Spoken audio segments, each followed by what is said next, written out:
I caught my wife cheating, and she yelled, "At least he makes me feel alive." I calmly said, "Just live your best life." That was the moment everything inside me went quiet, like someone hit a mute button on my entire nervous system.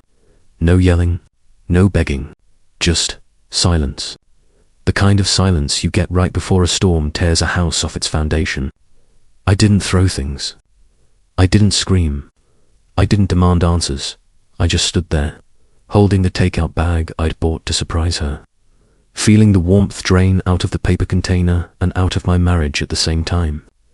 Maybe it sounds strange, but the shock felt almost peaceful, like my mind had been running a marathon for months without telling me, and now finally it collapsed at the finish line.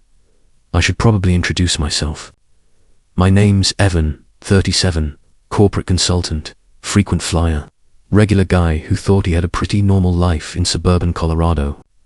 My wife Millicent, I had been together for 8 years. Not perfect, but comfortable, predictable, or at least I thought so.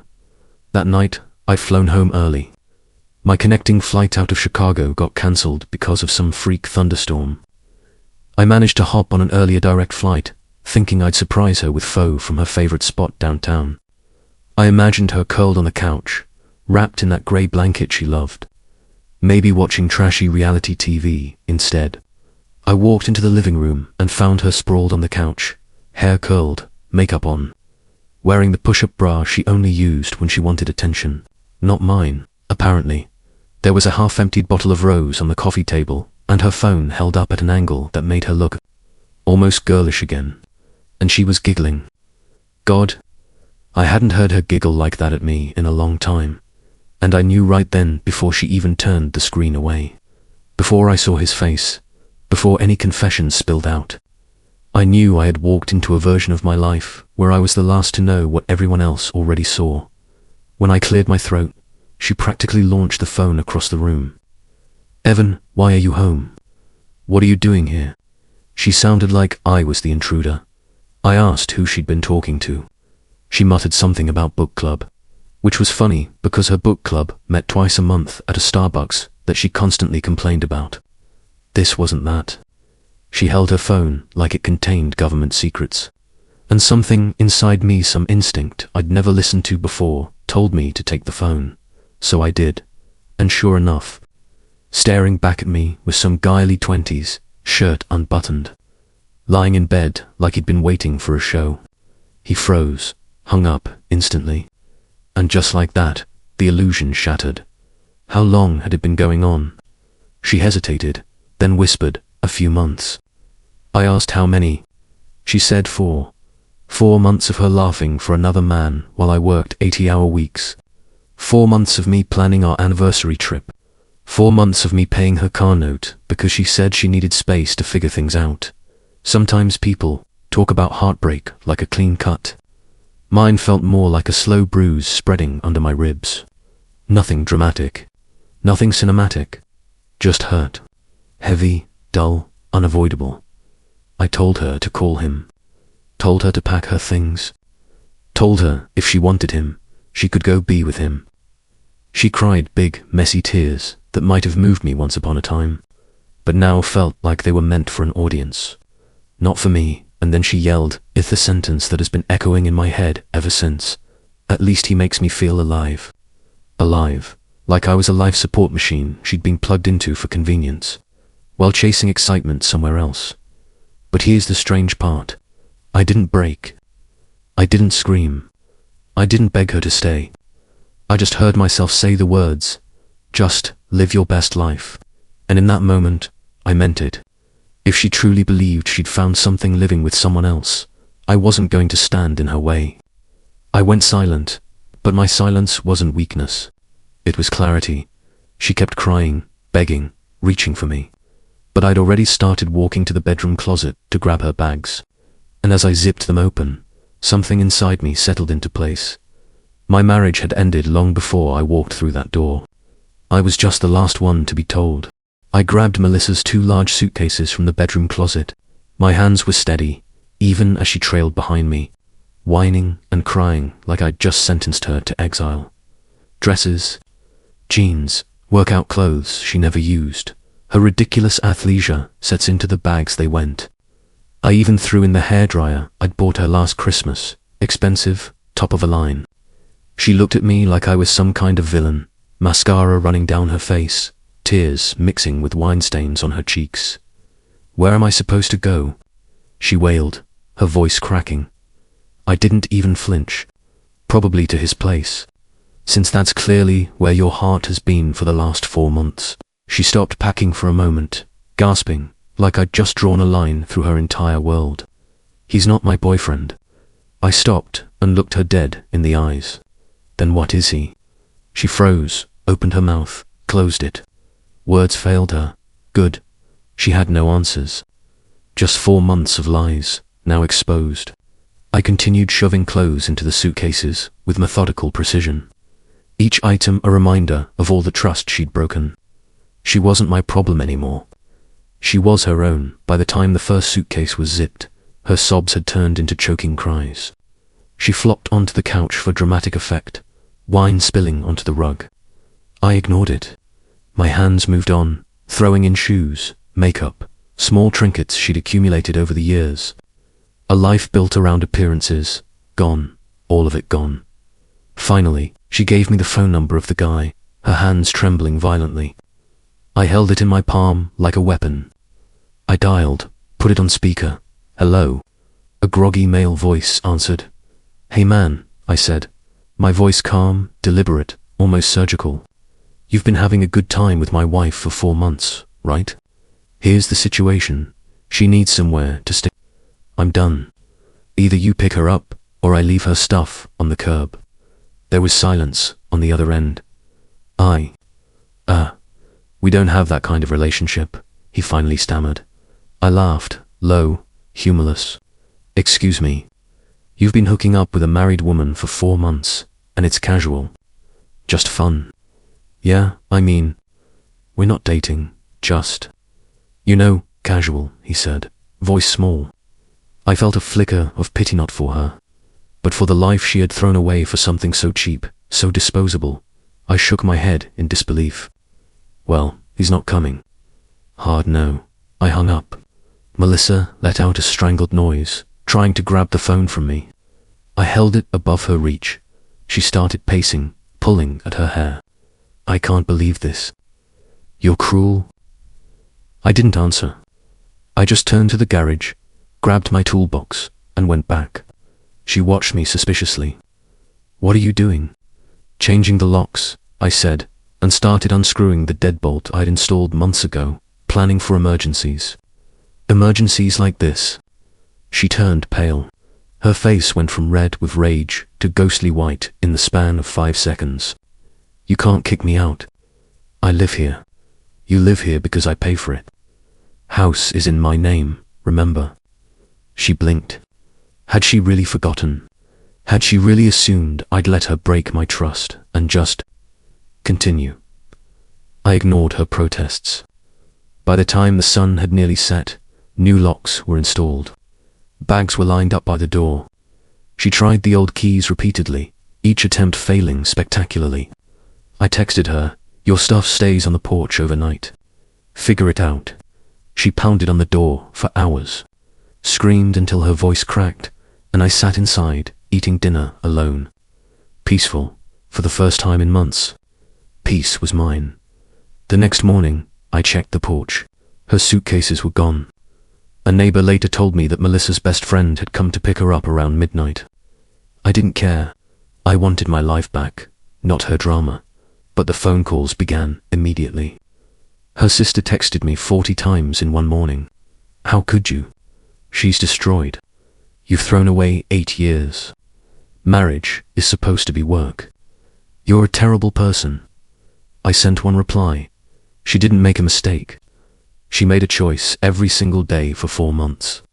Blocked. Then came the rotation of calls from other numbers, her friends, family, random numbers from who knows where. Finally, I picked up one. "Evan, please. Can we talk face to face?" "No," I said. "I'm crashing on a friend's couch. Can't live like this. Shouldn't you care that I'm struggling? Honestly." "A little," I admitted. But caring doesn't mean I fix what you broke. She stared at me like I'd just spoken a foreign language. I didn't explain further. Why bother? She knew what she'd done. She'd chosen excitement over loyalty, lies over honesty. Days later, an unexpected visitor appeared at my office. Her mother, shrieking in the lobby. "You have to take my daughter back." I sighed, letting security guide her toward me. "She's 35, I said calmly. "She can handle consequences. She made one mistake." Her mother wailed. "Don't you believe in forgiveness?" "About 120 mistakes," I said. "One for each day she lied to me. I'm done cleaning them up." The mother left, convinced I was a monster. I didn't argue. By then, I didn't care what anyone thought. My life was mine again. But Melissa's harassment didn't stop. She returned multiple times, drunk, pounding on my door at 2 a.m., screaming, demanding entry. I called the police. She left crying each time, warned about trespassing.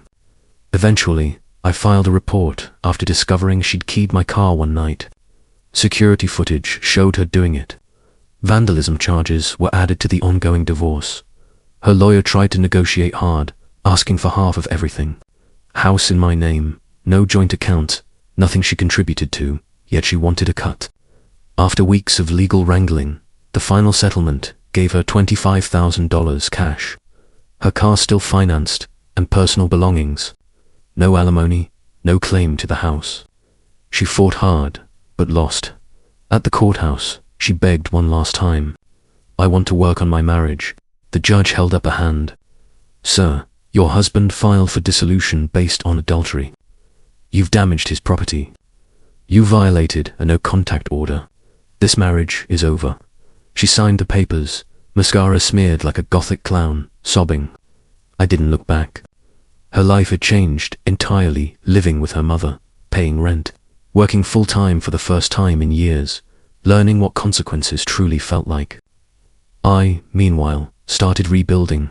Therapy helped me work through trust issues. Work went well. In fact, I got promoted. The house, my bank account, my dignity restored. I didn't date. The thought of trusting another person like that made me physically ill, but that was fine. I had my life. Quiet, peaceful, mine. Now, when I think about that night, her yelling, "At least he makes me feel alive," I don't feel rage anymore. I feel clarity. She wanted life. She got it. Consequences included, and I'm learning to live again, without her. I changed the locks. Best $60 I ever spent. And that, for the first time in months, felt like victory. The lock had been changed. The bags were gone, and the battle for my home was over. But the war for my peace of mind was just beginning. Weeks turned into months, and the quiet of the house, once suffocating, became a sanctuary, the echo of her laughter roar. More accurately, her deception had faded, replaced by silence that was mine to command. I wandered through rooms that were once shared, now entirely my own, and noticed how little of me had been in them before. I never realized how much I had given up for the sake of comfort, of predictability, of a marriage that was already unraveling while I tried to hold it together. I spent mornings making coffee alone, sitting at the kitchen counter, listening to the quiet hum of the refrigerator. The television was off. No arguments over what to watch, no competing schedules. I began to enjoy the simple pleasures I'd ignored while bending my life around someone else's whims. The smell of brewed coffee, the sunlight spilling across the hardwood floors, the soft creak of the old stairwell. I didn't feel lonely, I felt free. Work became my refuge. For the first time in years, I focused entirely on my own career. I stayed late at the office, not because I had to, but because I wanted to. My colleagues noticed a change. My boss commented on the newfound focus, my productivity skyrocketing, my mood calmer, my decisions sharper. I felt the satisfaction of accomplishment without guilt or distraction. Promotions followed naturally, not because I was trying to impress her or anyone else, but because I finally had the mental bandwidth to excel. Therapy became essential. I had to untangle the trust I'd given blindly, the self-doubt seeded by her lies. I spent hours talking through every what-if that had haunted me for months. How could I have missed the signs? How had she hidden this for so long? My therapist helped me see clearly. It wasn't about missing clues. It was about deception, so blatant that it demanded attention, but I had been conditioned to give her the benefit of the doubt. I wasn't weak. I had just been loyal, perhaps too loyal. Social life came slowly. Friends reached out, offering support, condolences disguised as concern. I went to dinners, casual drinks, and the occasional weekend getaway with old colleagues. I found joy in small moments, a joke shared, a long conversation about books, a spontaneous hike. I rediscovered laughter that had nothing to do with trying to salvage someone else's happiness. And then came the legal closure. The divorce finalized without drama this time. Melissa had tried to delay it with calls, threats, and the occasional police visit, but the law was clear. Documentation of her affair, her harassment, and property damage left no room for manipulation. In the end, she left with her cash, her car, and her personal belongings, but nothing more. The house, the accounts, the piece it was mine. Even her attempts at reconciliation failed. She sent emails, messages through mutual friends, and one last voicemail, claiming she realized her mistakes and wanted another chance. I didn't respond. I didn't need closure from her. I had it in the quiet mornings, in the sun on the floorboards, in the absence of betrayal. I was building a life for myself now, not patching pieces together around someone else's choices. Melissa moved back in with her mother, got a full-time job in marketing, and reportedly started therapy. I heard through mutual acquaintances that her affair partner had moved states away after his ex-girlfriend found out about the affair. The social consequences she'd ignored in pursuit of feeling alive finally caught up to her. It wasn't revenge. It was natural consequence. Meanwhile, I began to explore hobbies I'd neglected: cooking, painting, hiking trails I'd never had time for. Each small activity reminded me that I was capable of joy independent of anyone else. I started writing again, documenting experiences, emotions, thoughts, the things I'd buried under loyalty and expectation. For the first time in years, my life felt like it belonged to me. Asterisk, the hardest part, unexpectedly, was learning to trust again, not just other people, but myself. I had questioned my judgment, replayed moments endlessly, wondering if I had ignored signs, misread cues. But therapy and reflection taught me that my instincts had been right all along. Melissa had chosen her path. I had chosen mine.